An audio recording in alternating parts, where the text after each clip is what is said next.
Halo, selamat pagi, good morning seluruh pembaca tipspajak.com dan pemirsa tips pajak media yang budiman. Video kali ini kita akan membahas mengenai panduan pajak lengkap untuk bendahara instansi pemerintahan. Nah, dalam video kali ini dikhususkan untuk bendahara SKPD ya, bendahara Satuan Kerja Pemerintah Daerah. Nah, ini cukup penting sekali diperhatikan oleh Anda-Anda yang mengelola keuangan di satker di pemerintah daerah maupun pemerintah pusat juga sih, satker di pemerintah pusat atau instansi vertikal disebutnya. Tentunya sebelum lanjut kami ajak pemirsa tips pajak media untuk like serta subscribe channel tips pajak media agar manfaat-manfaat yang coba kami berikan dapat menjangkau kepada lebih banyak lagi orang-orang yang membutuhkan, khususnya tentunya informasi mengenai perpajakan, bagaimana untuk melakukan perpajakan di Indonesia dengan cermat ya, cermat, hemat karena di sini Anda bisa dapat segala pengetahuan secara gratis dan langsung dari rumah saja, dari depan laptop, dari depan komputer atau dari handphone Anda semuanya. Kita masuk ke materi. Nah ini untuk SKPD dan instansi vertikal hampir mirip ya, cuma nanti yang beda adalah di kode akun pajaknya. Pertama kita masuk ke definisi dulu. Jadi siapa nanti yang masuk dimaksud instansi pemerintahan menurut pajak ini ya? Siapa yang dimaksud instansi pemerintah menurut pajak? Jadi instansi pemerintahan adalah instansi pemerintah pusat, lalu instansi pemerintah daerah, dan instansi pemerintah desa yang melaksanakan kegiatan pemerintahan serta memiliki kewenangan dan tanggung jawab penggunaan anggaran. Nah, dan yang wajib menyelenggarakan akuntansi dan menyusun laporan keuangan sesuai SAP atau standar akuntansi pemerintahan. Jadi di sini yang masuk ke instansi pemerintah adalah kalau dengan kata lain yang mungkin bisa kami simpulkan adalah untuk satker yang memiliki DIPA ya. Untuk satker yang memiliki DIPA, maka Anda harus terdaftar, Anda termasuk dalam kriteria instansi pemerintah menurut PMK ini. Nah ini sebetulnya kewajiban secara global, kewajiban perpajakan instansi pemerintah hanya ada 4. Ini pertama adalah daftar, lalu potong atau pungut, kemudian setor dan lapor. Daftar ini tentunya daftar untuk memiliki NPWP. Kemudian potong pungut adalah atas pengeluarannya, atas segala pengeluaran atau bahasa anggarannya itu pelaksanaan anggarannya harus telah memotong pajak serta memungut pajak ya, itu nanti ada bedanya potong dan pungut, kita akan jelaskan. Kemudian dari pajak yang disetor itu, pajak yang telah dipotong atau dipungut itu, bendahara instansi pemerintah harus menyetorkannya ya, ke kas negara melalui skema nanti buat billing lalu di store. Kemudian yang terakhir adalah melaporkan segala jenis pemotongan dan pemungutan itu agar masuk ke basis data agar bisa dicek kebenaran serta kewajarannya. Nah, kita masuk ke yang pertama, yakni daftar. Kewajiban yang pertama instansi pemerintah di bidang perpajakan adalah mendaftarkan diri memiliki NPWP. Ini diatur dalam PMK nomor 231 2019. Bunyinya seperti ini. Instansi pemerintah wajib mendaftarkan diri pada KPP yang wilayah kerjanya meliputi tempat kedudukan instansi pemerintah menurut keadaan yang sebenarnya. Kemudian diberikan NPWP di tempat kedudukan dan tidak terdapat NPWP cabang. Kemudian NPWP ini nanti digunakan oleh pengguna anggaran atau kuasa pengguna anggaran. Kalau di SKPD itu di instansi vertikal itu kepala kantor biasanya ya, atau SKPD kepala dinas. Kemudian digunakan oleh PPSPM, pejabat penandatangan SPM atau surat perintah membayar. kemudian digunakan juga oleh bendahara dalam rangka menyetorkannya, atau KUR keuangan, kepala urusan keuangan untuk level pemerintah desa. Nah, pendaftaran ini dilakukan oleh kepala instansi pemerintah pusat, KPA, atau pejabat yang melaksanakan fungsi tata usaha keuangan. Jadi untuk saat SKPD dilakukan oleh KPA-nya, biasanya kepala dinas ya, KPA-nya atau pejabat yang melaksanakan fungsi tata usaha keuangan. Contoh kepala bidang perbendaharaan atau kepala bidang pelaporan keuangan dan sejenisnya.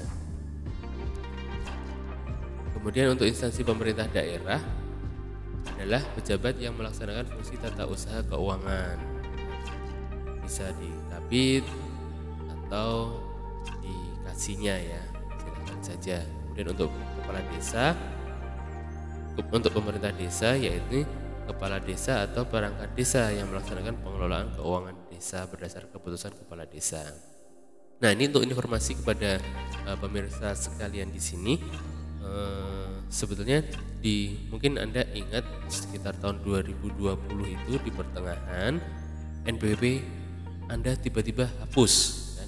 NPWP instansi pemerintah yang digunakan oleh Anda tiba-tiba hapus. Nah, ini adalah memang sebagai follow up dari PMK 231 ini, DJP pernah melakukan istilahnya penataan ulang NPWP. Jadi seluruh NPWP yang ada kata-kata bendaharanya, yang instansi itu dihapus semua, digantikan secara jabatan dengan NPWP yang baru sehingga nanti lebih rapi administrasinya. Nah, dalam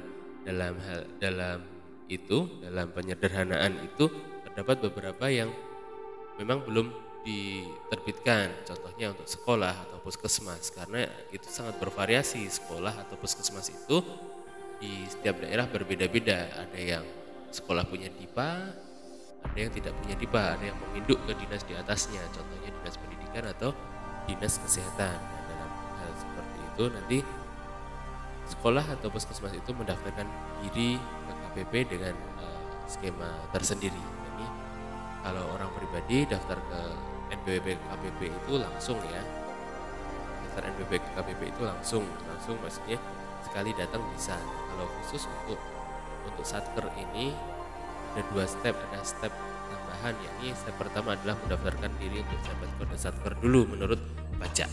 Itu baru kemudian setelah dapat kode satker datang lagi. Begitu. Itu kewajiban pertama untuk mendaftarkan memiliki NPWP. NPWP diterbitkan kepada instansi yang memiliki DIPA atau DPA dan kode satker. Seperti itu ya. Untuk pemirsa harusnya sih per saat ini sudah memiliki semuanya NPWP instansi pemerintah untuk satker. Ya, harusnya sudah punya semuanya ini. Jika masih belum punya, maka silakan daftar ke KPP terdekat. Nah, kemudian kewajiban kedua adalah kewajiban potong dan pungut. Nah, ini adalah ruhnya ya, intinya salah satu yang paling penting adalah memotong dan memungut ini. Adalah memotong dan memungut pajaknya ini. Jadi ada 1, 2, 3, 4, 5 jenis pajak yang harus dipotong atau pungut tergantung karakteristiknya nanti ya. Yang pertama adalah PPh. Instansi pemerintah wajib memotong atau memungut atas setiap pembayaran yang merupakan objek pemotongan atau pemungutan. Objeknya adalah ini di PPh pasal 4 ayat 2, kemudian PPh pasal 21, lalu PPh pasal 22, PPh pasal 23 dan PPN. Nah, setelah memotong atau memungut ini, instansi pemerintah atau bendahara nanti wajib membuat bukti potong atau bukti pungut berupa BPN atau bukti penerimaan negara. Ini adalah hasil print out dari bank atau kantor pos atau ATM. Ini adalah yang ada nomor transaksi penerimaan negara atau NTPN-nya itu 16 digit. Di situ nanti bisa dicek. Kemudian untuk bendahara ini jika skemanya adalah SPM, KPPN atau BUD, maka keluarannya adalah di KPPN, maka NTPN adalah nomor SPM. Jadi jangan bingung atau jangan khawatir jika skemanya di KPPN nanti nggak ada NTPN yang huruf dan angka kombinasi, tidak ada itu, maka jangan khawatir karena memang kalau di KPPN nanti yang dianggap sebagai NTPN adalah nomor SP2D, mohon maaf, nomor SP2D bukan nomor SPM. Kemudian jenis bukti pungut ini adalah bukti potong atau pemungutan. Nanti misal PPh pasal 21 itu adalah bukti potong PPh 21 A1 atau A2 kalau di instansi pemerintah. Kalau PNS adalah hitungnya A2 ya, plus 21 A2. Lalu kemudian atau dokumen tertentu yang dipersamakan dengan bukti potong PPh. Nah ini coba kami bahas mengenai pemotongan. Bedanya Bang Jaja, gimana nih bedanya antara kewajiban antara potong dan pungut, pemotongan dan pemungutan, apa bedanya? Nah bisa kami sampaikan secara sederhana ya. Kalau untuk potong itu adalah biasanya atas jasa ya, atas jasa. Jadi bukan atas pembelian. Contohnya ini, misal PPh pasal 24 ayat 2 ini adalah potong. Kemudian PPh pasal 21 ini potong. Kemudian PPh pasal 23 karena atas jasa itu potong juga. Lalu atas untuk PPh 22 ini kan biasanya pembelian barang itu dipungut, kemudian itulah kenapa namanya bukti pungut.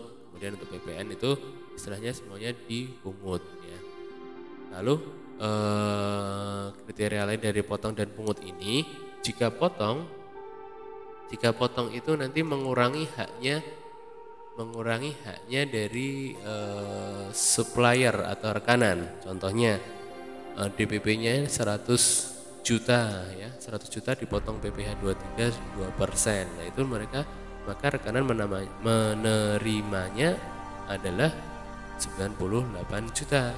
Yang 2 juta itu nanti adalah menjadi kredit pajak karena itu bukti potongnya ya. Contohnya seperti itu. Lalu kemudian bedanya dengan pemungutan adalah kalau pemungutan itu ditambahkan, kalau tadi dikurangkan, kalau pemungutan itu ditambahkan. Contohnya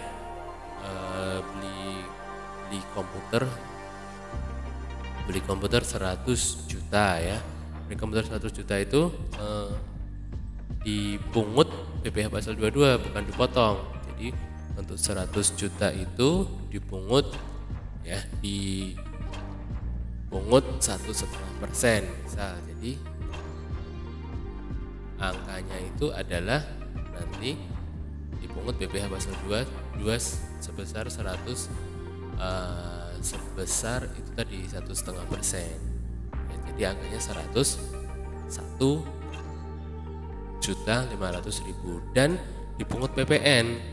Maka jika DPP-nya 100 juta itu maka dipungut PPN adalah 100 kali 10% atau 10 juta.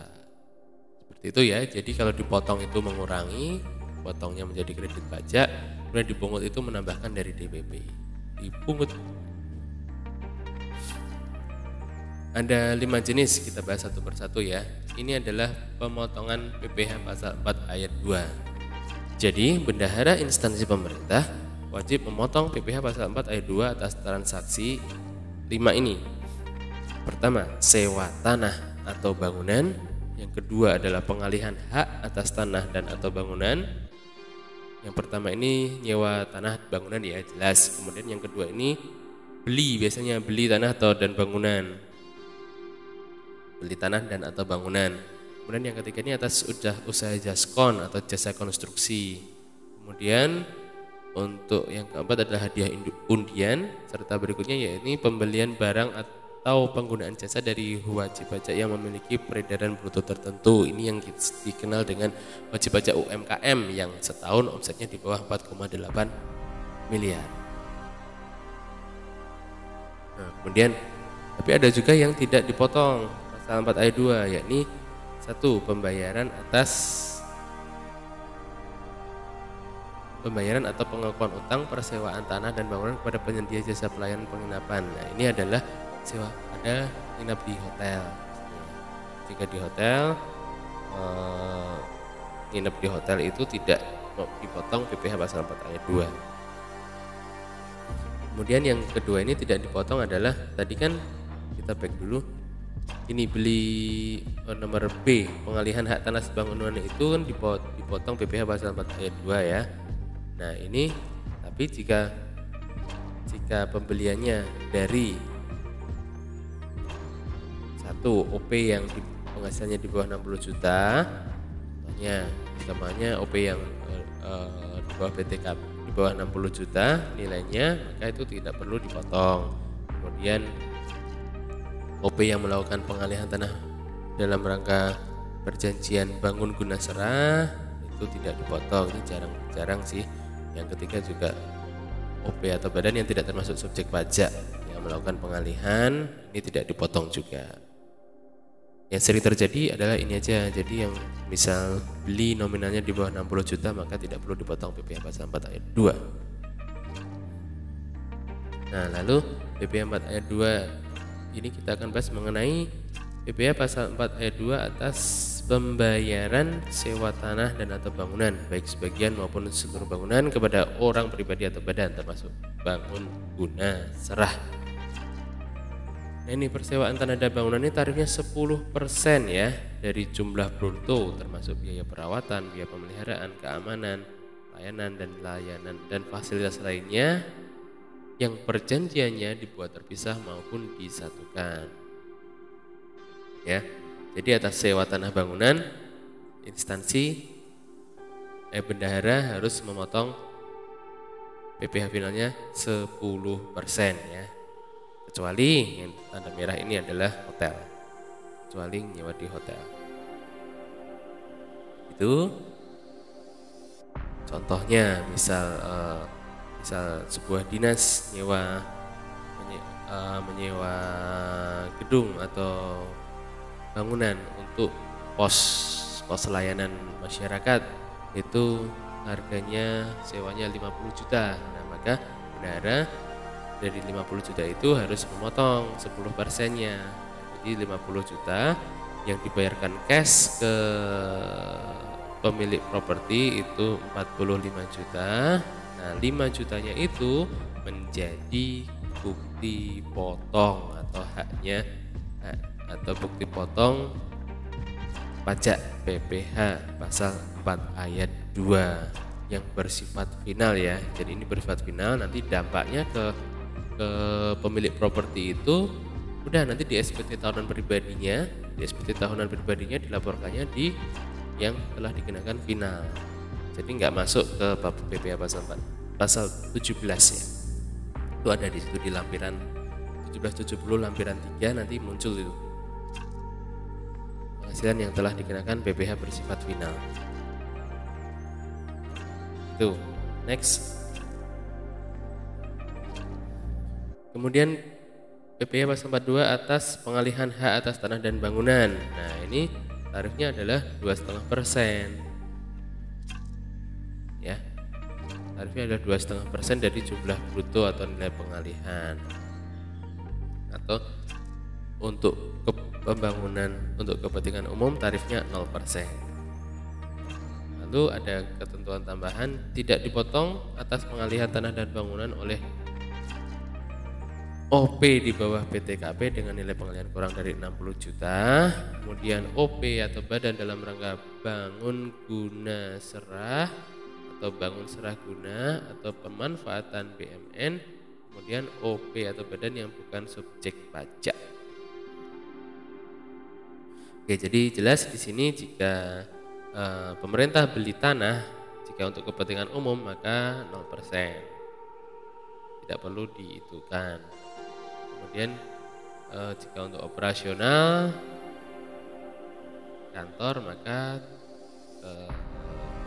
2,5% ya. Oke, cukup jelas. Kita lanjut ke jenis PPh pasal 4 ayat 2 berikutnya. Ini adalah PPh pasal 4 ayat 2 atas jasa konstruksi ya. Jadi atas pembayaran usaha jasa konstruksi bendahara SKPD wajib memotong PPh pasal 4 ayat 2. Nah, ini Ini sering banget, ini perlu banget diperhatikan oleh rekan-rekan bendahara yang melakukan pembangunan atau jasa konstruksi. Ini untuk Anda pasti sudah tahu bahwa itu dibagi dua. Jadi pembayaran dibagi dua, yaitu atas pelaksanaan konstruksi atau kontraktor dan perencanaan atau pengawasan, yaitu atau konsultan. Tarifnya beda-beda. Kalau untuk pelaksanaan konstruksi untuk kontraktor, untuk pelaksana, maka jika kualifikasi usahanya kecil, tarifnya adalah 2% dari nilai kontrak, tidak termasuk PPN ya. Kemudian jika klasifikasi usahanya menengah atau besar, tarifnya 3%. Kemudian jika tidak memiliki kelas kualifikasi usaha, maka tarifnya adalah 4% dari nilai kontrak, tidak termasuk PPN. Kemudian untuk konsultan perancana atau untuk pengawas yang memiliki kualifikasi usaha adalah 4%, kemudian yang tidak memiliki kualifikasi usaha adalah 6% dari nilai kontrak, tidak termasuk PPN. Nih, ini silahkan di print screen, silahkan di foto atau apalah. Ini adalah resum tarif PPh final atas jasa konstruksi ya. Ini jadi Anda jangan sampai salah untuk memotong, karena itu nanti tentunya berdampak pada ketika Anda dilakukan pemeriksaan oleh BPK atau inspektorat ya, seperti itu. Sekali lagi, jika kontraktor dilihat kualifikasi usahanya, jika kecil dipotong 2%, jika menengah atau besar dipotong 3%, dan jika tidak memiliki kualifikasi usaha maka dipotong 4%. Kemudian untuk konsultan perencana atau pengawas potongnya 4% sama 6%. Oke, cukup jelas ya. Kemudian kita lanjut. Ini meskipun jarang, tetap kami sampaikan bahwa atas penyerahan hadiah dengan nama dan bentuk apapun, bendahara SKPD wajib memotong PPh final dengan tarif 25% dikalikan jumlah bruto. Ini mungkin Anda sudah sering dengar kalau di luar urusan bendahara pun, misal kita dapat hadiah nih, wah hadiah dari bank ini, itu dipotong PPh di luar pajak biasanya gitu kan. Nah, itu pajak atas hadiah atau undian itu 25% ya. Meskipun jarang, jadi ini untuk pengetahuan bahwa jika Anda menyelenggarakan hadiah undian, bendahara harus memotong PPh, harus memotong 25%. Nah, ini ada lagi PPh pasal 4 ayat 2 atas pembelian dari WP UMKM. Jika Anda beli dari WP UMKM, maka skemanya adalah masuk di sini. Nah, ini cukup rancu dengan biasanya karena kebiasaan ya. Karena biasa masyarakat di kita ini membenarkan yang biasa, bukan membiasakan yang benar gitu kan.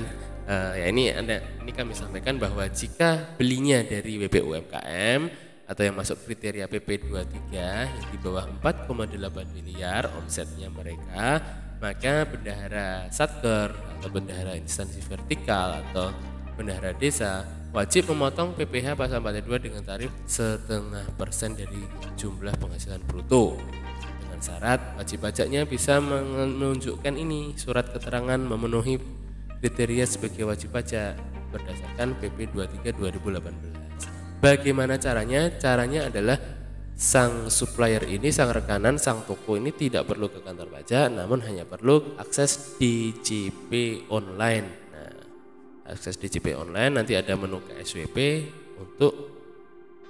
dan silakan langsung download surat keterangan memenuhi kriteria sebagai WP PP23. Ya, ada nanti kami kasih juga linknya di bawah untuk bagaimana cara toko atau cara OP untuk mendapatkan surat keterangan memenuhi kriteria WP pasal WP berdasarkan PP 23 2018. Nah, jika rekanan tidak dapat menunjukkan SKET ini, surat keterangan ini, maka tetap dipotong PPh pasal 22 dengan tarif 1,5%. Oke, jelas ya? Kami ulangi lagi. Jadi jika bendahara beli ke rekanan yang bisa menunjukkan esket ini, maka tarifnya adalah 0,5%. Namun jika tidak bisa menunjukkan esket ini, maka atas pembelian tersebut dikenakan tetap PPh pasal 22 dengan tarif 1,5%. Oke, kita lanjutkan. Bang Jaja akan melanjutkan dengan masuk ke PPh pasal 21. Ini PPh yang cukup complicated, PPh yang variasinya banyak banget karena jadi biasanya atas penyerahan pembayaran atas penghasilan sehubungan dengan pekerjaan, jasa atau kegiatan kepada WPOP dalam negeri. Jadi seperti ini. Objek pajak PP 21 adalah penghasilan tetap dan teratur setiap bulan yang diterima oleh pegawai seperti gaji dan tunjangan. Kemudian penghasilan tidak tetap dan tidak teratur yang diterima oleh pegawai atau bukan pegawai atau peserta kegiatan seperti honor kegiatan, honor narasumber dan sebagainya. Jadi pembayaran ke orang pribadi ini nanti atas pekerjaan atau jasa atau kegiatan dipotong PPh pasal 21 ya. Nah, tarifnya juga bervariasi. Untuk ada 2 jenis tarif ya, kita sebut tarif umum ini, tarif pasal 17 UU PPh ini kita sebut juga dengan tarif umum tidak bersifat final dan tarif final. Nah, ini untuk kita masuk ini dulu. Untuk tarif pasal 17 ini adalah ini ya, tarif pasal 17 ini tarif umum PPh umum untuk orang pribadi. Jadi jika penghasilan kena pajaknya sampai dengan 50 juta, maka pajaknya 5%. Ini berlapis ya, jadi berlapis. Kemudian jika penghasilan kena pajak antara 50 sampai 250, tarifnya 15%. Ini sampai nomor 2 ini contohnya gini. Penghasilan kena pajaknya 100 juta. Atau gini biar enak, 125 juta ya gitu ya. Berapa tarifnya? Maka tarifnya berapa PPh-nya? PPh pasal 17-nya. Jadi jika 125 juta ini layer pertama dikenakan 5 juta. Layer pertama dikenakan 5 juta. 5 juta kali layer pertama dikenakan 5%. 5% kali 50 juta kan berapa nih? 2.500.000. Kemudian layer kedua tadi kan 125 nih. 125 ini sudah dikurangi 50 tinggal 75. Nah, 75%-nya dikenakan 15%.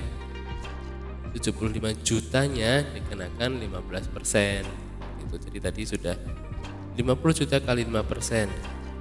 2.500.000, kemudian 75 juta kali 15%. Nah, ada berapa jumlah? Seperti itu ya. Ini prinsip tarif progresif.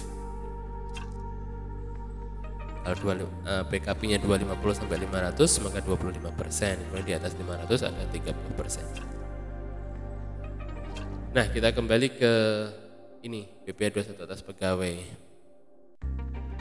Dilihat dulu nanti untuk atas pegawai ini tetap enggak, atas pegawai tetap atau tidak. Jika pegawai tetap maka penghasilan itu kurangi PTKP. Jika tidak tetap, dilihat lagi bulanan atau harian. Jika bulanan maka penghasilan bruto dikurangi PTKP, ini DPP-nya ya. Kemudian jika harian maka penghasilan bruto dikurangi 450.000 atau penghasilan bruto dikurangi PTKP harian. Kemudian penghasilan bruto jika lebih dari 10,2 juta dikurangi PTKP. Ini 4,5 juta ini apa? 4,5 juta ini per bulan ya. Penghasilan bruto per bulan. Jadi kalau PTKP itu paling murah. Untuk paling rendah itu kan untuk orang yang single, pegawai yang single 54 juta setahun. Nah, ini 4,5 juta ini adalah per bulannya. Per bulannya 54 juta dibagi 12 bulan atau 4,5 juta per bulannya. Kalau ini tadi kalau atas ini per hari. Ya, seperti itu. Untuk contoh kita bahas di sesi tersendiri nanti di video tersendiri ya. Contoh perhitungan PPh pasal 21. Nah, lalu untuk tadi kan untuk pegawai. Kemudian bagaimana dengan bukan pegawai? Nah, bukan pegawai jika berkesinambungan, maka 50% DPP-nya adalah 50% dikalikan penghasilan bruto kumulatif ya. Kemudian jika bukan pegawai dan tidak berkesinambungan, maka 50% dikalikan penghasilan bruto. Nah, kemudian jika merupakan peserta kegiatan, maka DPP-nya adalah penghasilan bruto. Langsung ya, peserta kegiatan, maka DPP-nya adalah penghasilan bruto. Peserta kegiatan ini yang sering biasanya nanti, misal Anda mengundang apa, mengundang instansi sektor di bawahnya, mengundang di bawahnya menjadi peserta kegiatan, ada uang itunya, uang transport atau uang sakunya, maka silakan dipotong dengan DPP-nya penghasilan bruto kali tarifnya. Biasanya tarif terendah ini 5% kali dapatnya berapa. Nah, sekali lagi kita contohnya kita bahas di sesi khusus di video tersendiri nanti. Nah, ini PTKP yang kami sampaikan tadi. PTKP ini 4,5 juta per bulan untuk single tidak ada tanggungan atau 54 juta setahun. Nah, bagaimana dengan tarif PPh final atas honorarium bersumber dari APBN dan APBD? Nah, inilah dia. Jika masih PNS golongan 2 atau anggota TNI Polri berpangkat Tamtama dan Bintara, maka tarif dipotong PPh final dengan tarif 0%. Lalu jika PNS-nya itu golongan 3 atau TNI Polri golongan pangkat perwira pertama dan pensiunannya tarifnya 5%. Kemudian jika golongan 4 PNS atau perwira menengah dan perwira tinggi dan pensiunannya, maka dipotong 15% bersifat final. Final itu nanti artinya penerimanya kedepannya tidak perlu diperhitungkan lagi, jadi langsung masuk final, dah selesai atas penghasilan ini, selesai perhitungan pajaknya. Oke, kemudian adalah pemungutan PPh pasal 2 sehubungan pembayaran atas pembelian barang. Jadi bendahara SKPD ini wajib memungut PPh 22 atas pembelian pada wajib pajak rekanan penjual barang ya. Pada prinsipnya atas semua pembelian barang wajib dipungut PPh 22. Terdapat beberapa barang yang tidak dipungut. Oke, sebelum lanjut, maka di PPh 22 ini dipotong jika tidak dikenakan PPh pasal 4 ayat 2 ya. Maksudnya jika toko atau rekanannya itu tidak bisa menunjukkan surat keterangan PP 23, maka dipotong 1,5%. Namun tidak semua pembelian, ini ya. Pada prinsipnya semua pembelian wajib dipungut PPh 22 kecualinya ini. Jika pembelian paling banyak 2 juta dan tidak termasuk PPN dan bukan merupakan pembayaran yang dipecah-pecah, maka tidak dipungut PPh pasal 22. Oke, jika pembeliannya kurang dari 2 juta maka tidak dipungut. Kemudian jika pembeliannya dengan pembayarannya dengan kartu kredit pemerintah maka tidak dipungut.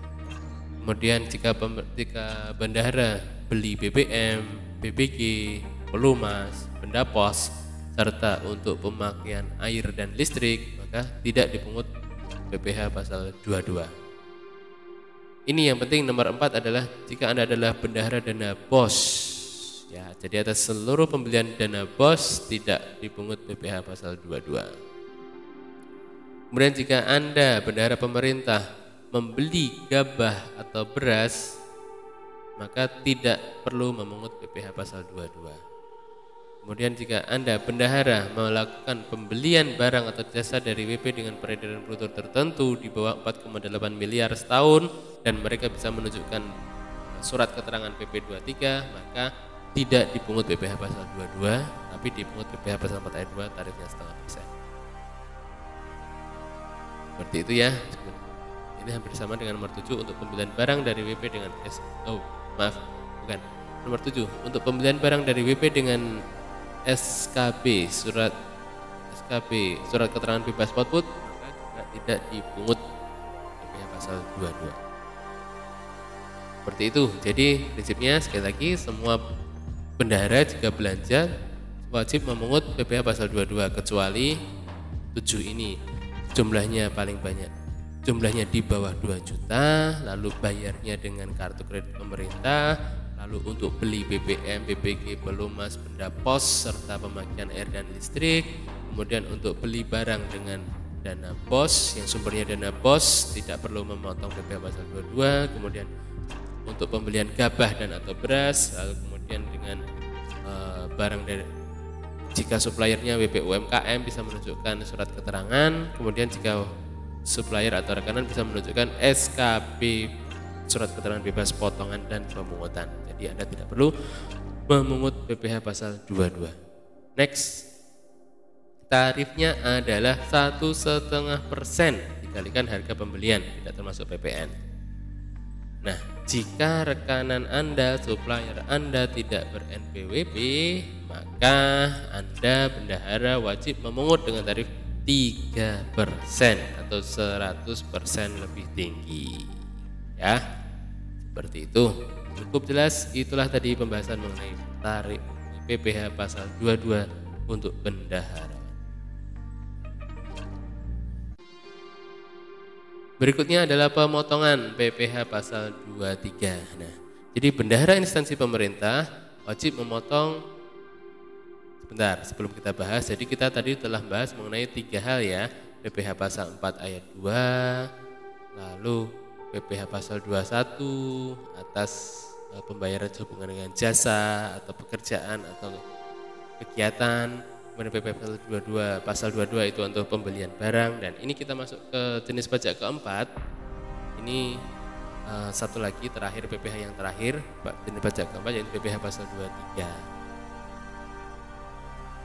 Jadi bendahara instansi pemerintah wajib memotong PPh pasal 22 atas penghasilan yang dibayarkan kepada wajib pajak berupa bunga termasuk premium, diskonto, imbalan karena jaminan pengembalian utang, kemudian royalti, kemudian hadiah yang selain yang telah dipotong PPh pasal 21, kemudian sewa.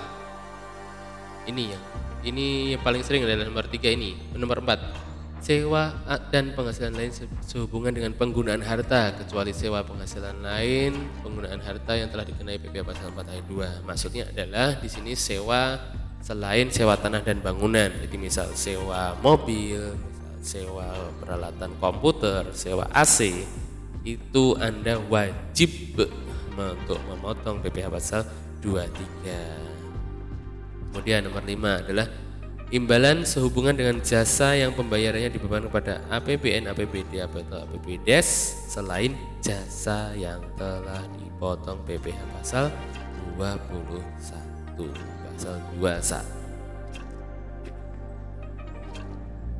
Ya, jadi dipotong PPh pasal 23 atas jasa-jasa selain jasa 21. Ini juga prakteknya untuk memudahkan jika jasa itu, jika kita bendahara melakukan pembayaran jasa yang kepada selain orang pribadi kepada badan, maka dipotong PPh pasal 23. Kalau orang pribadi maka dipotong PPh pasal 21.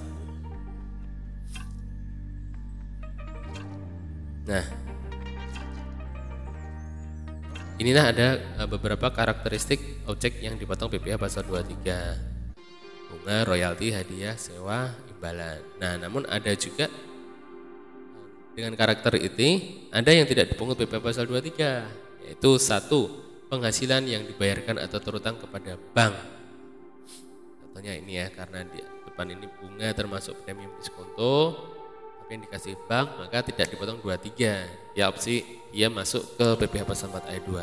Kemudian sewa yang dibayarkan atau terutang sehubungan dengan sewa guna usaha dengan hak opsi. Jarang ya. Kemudian berikutnya, penghasilan yang dibayarkan atau terutang kepada badan usaha yang berfungsi sebagai penyalur pinjaman dan atau pembiayaan jika tidak dipotong. Kemudian nomor 4, imbalan sehubungan dengan jasa yang telah dikenai PPh yang bersifat final. Misal jasa konstruksi tadi sudah dipotong final, PPh pasal 42 maka tidak lagi dipotong PPh pasal 23. Kemudian imbalan sehubungan dengan jasa pengangkutan atau ekspedisi yang telah diatur dalam pasal 15 UU PPh Kemudian imbalan sehubungan dengan jasa yang telah dipotong PPh sebagaimana dimaksud dalam pasal 21 ayat UU PPh, dan pembayaran dari jasa dari WP yang punya SKB potong dan pungut. Ini ya, kalau untuk sederhana intinya PPh 22 ini kita bayarkan, bendahara bayarkan atas kita potong atas pembayaran sewa-sewa atau jasa-jasa. Nah, seperti itu gambarannya ya. Tentunya jasa selain PPh 21 atau jasa kepada badan ya. Kemudian atas sewa-sewa juga, sewa peralatan komputer, sewa elektronik dan seterusnya. Tarifnya atas penghasilan sewa dan jasa, tarifnya adalah 2% jika ber-NPWP dan 100% lebih tinggi, atau 4% untuk yang rekanannya tidak punya NPWP. Lalu untuk jenis penghasilan bunga royalti hadiah, tarifnya adalah 15% dan 30% jika tidak punya NPWP. Baik pembaca tipsbaca.com dan pemirsa Tips Baca Media yang budiman, itulah tadi pembahasan mengenai PPh pasal 22 yang harus dipotong oleh bendahara atas ini, beberapa hal ini, atas bunga, royalti, hadiah, atas sewa-sewa dan jasa-jasa. Nah, kalau gambaran kami seperti itu, bahasa sederhananya kami adalah atas pembayaran sewa dan pembayaran jasa selain OP, maka dipotong PPh pasal 23 dengan tarif 2%. Seperti itu. Berikutnya kita lanjut. Nah, kewajiban memungut PPN atas belanja. Itu kan tadi kita telah bahas 5 jenis PPh ya. Ada 4 jenis PPh, PPh pasal 4 ayat 2, PPh pasal 21, PPh pasal 23 dan PPh pasal 22 dan PPh pasal 23 atas jasa dan sewa selain PPh final. Kemudian berikutnya kita masuk ke PPN, ya ini kewajiban memungut PPN atas belanja. Pada dasarnya seluruh bendahara instansi pemerintah wajib memungut PPN atas pembelian barang atau jasa. Kita bendahara ini, kita pengelola keuangan di pemerintah pusat atau pemerintah daerah atau pemerintah desa, jika belanja ini idealnya wajib menunjuk sebagai pemungut. Gini. Maaf, keliru. Jadi instansi pemerintah ini ditunjuk sebagai pemungut PPN yang terutang atas penyerahan PKP oleh rekanan pemerintah. Jadi kita ini bendahara ini ditunjuk sebagai pemungut PPN atas penyerahan barang kena pajak atau jasa kena pajak oleh PKP rekanan pemerintah kepada instansi pemerintah. Ya. Baliknya, kita kalau belanja itu diusahakanlah belanja di yang PKP, karena mereka yang bisa menerbitkan faktur.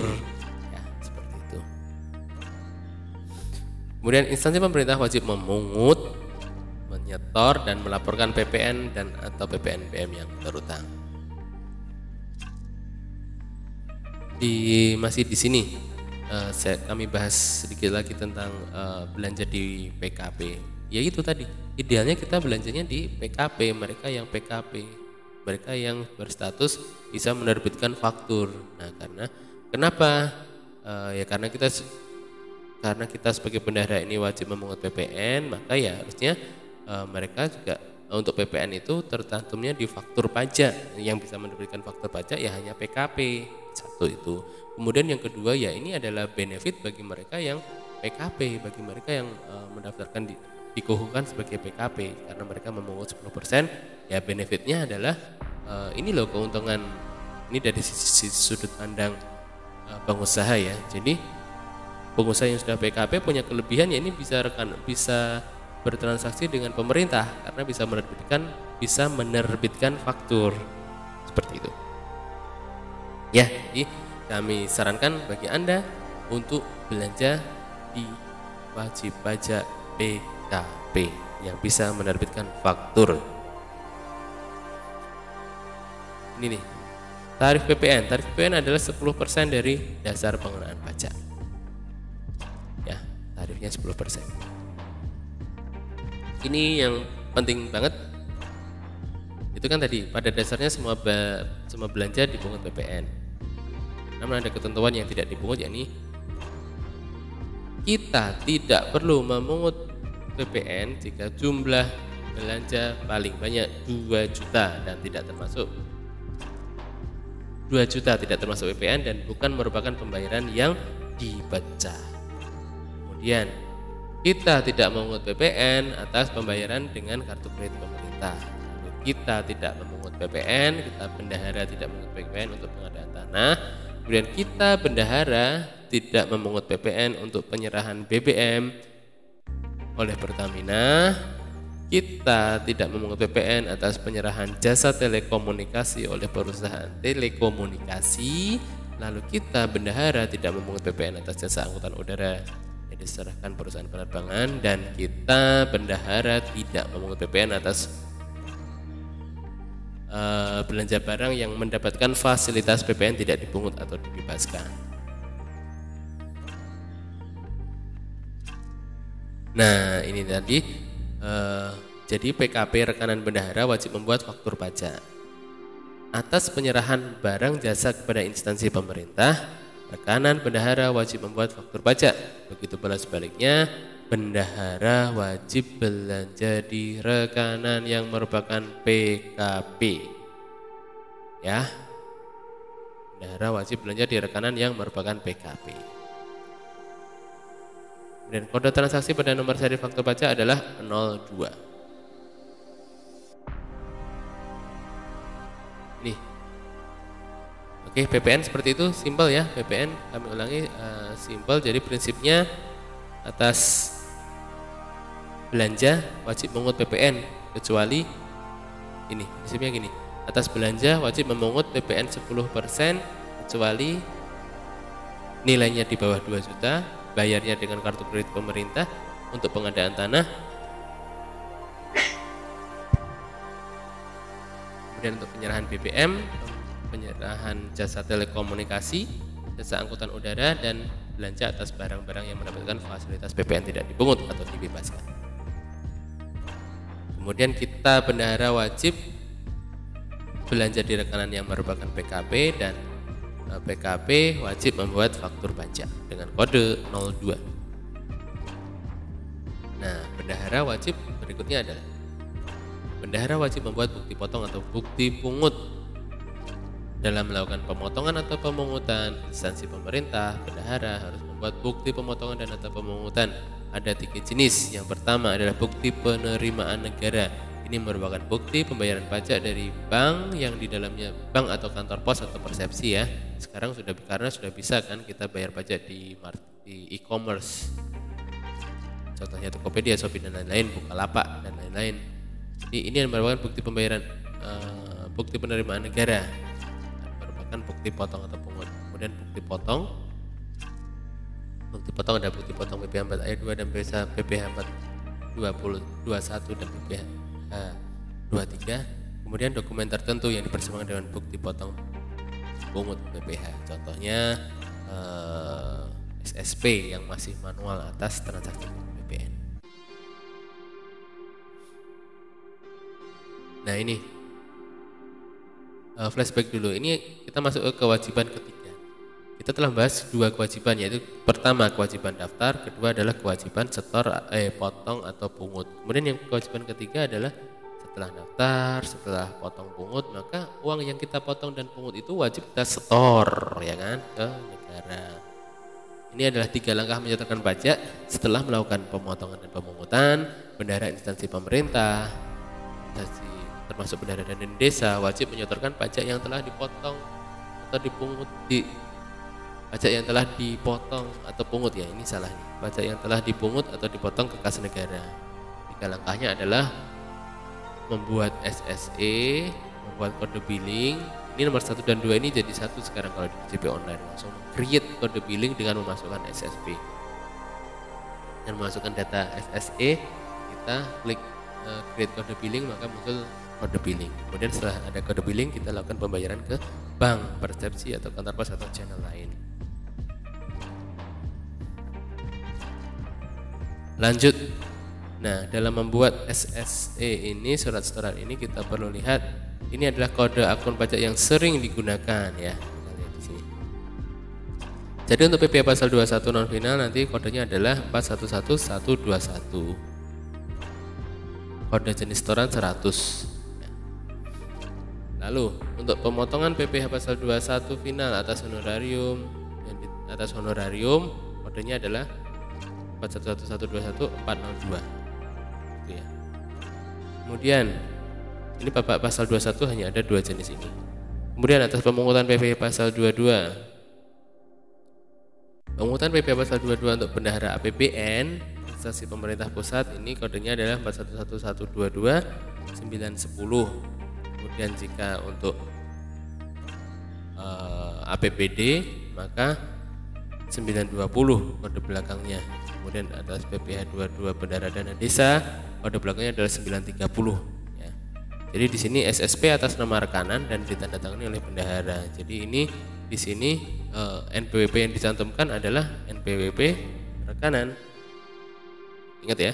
Jadi PP untuk pemungutan 22 ini adalah NPWP rekanan. Inilah salah satu beda juga dari potong dan pungut.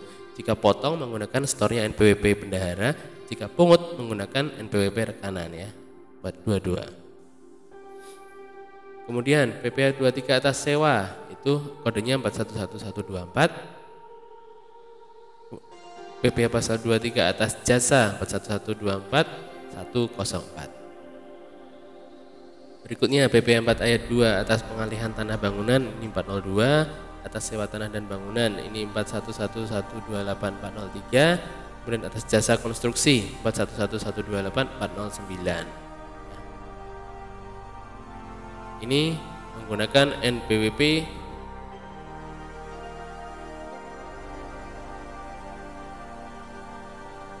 untuk yang ini pengalihan bisa dua-duanya. Kalau ini bisa NPWP bendahara, bisa rekanan. Tapi idealnya adalah bendahara, kemudian bendahara menerbitkan bukti potong PPh pasal 4 ayat 2.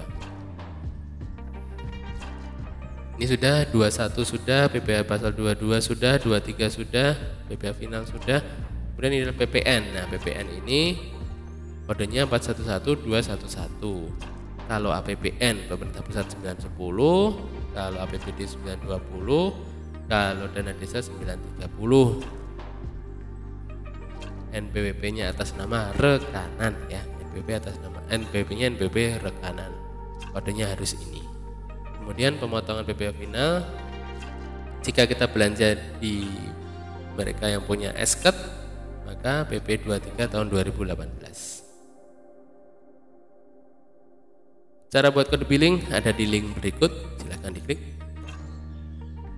Kemudian cara melakukan pembayaran pajak dari kode billing ada di link berikut, silahkan diklik. Nah, jangka waktu pelaporan pajak menurut PMK 231 2019 pasal 23 ayat 2, instansi pemerintah desa wajib menyetorkan PPh dan PPN yang telah dipotong atau dipungut paling lama tanggal 10 bulan berikutnya setelah tanggal pelaksanaan pembayaran. Jadi jika Anda telah memotong dan membayar kepada rekanan, maka atas itu paling ini khusus dana desa ya, maaf ya, ini khusus dana desa kayaknya nih. Instansi pemerintah desa pasal tanggal 10 bulan berikutnya.